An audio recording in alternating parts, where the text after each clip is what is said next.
আসসালামু আলাইকুম, আমার নিউ ব্লগে সবাইকে স্বাগত। হঠাৎ বাবা কল দিয়ে বললো আমি এক জায়গায় চলে আসলাম, তুই দোকানে যা, দোকানটা খালি পড়ে রইলো। যেই কথা সেই কাজ, আমিও চলে এলাম দোকানে।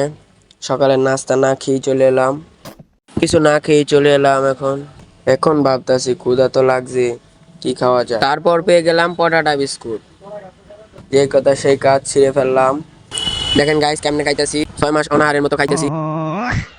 এখন একটা একটা করে আস্তে আস্তে সবগুলাই খেয়ে ফেললাম।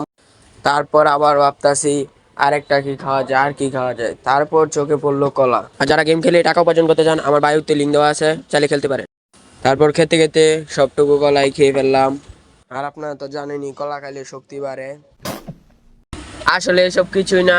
আজকের ব্লগটা এখানেই শেষ। দেখা হবে নতুন কোনো ব্লগে। ব্লগটি ভালো লাগলে ইউটিউব চ্যানেলে সাবস্ক্রাইব করে আমার পাশে থাকুন। আল্লাহ হাফেজ গাইস।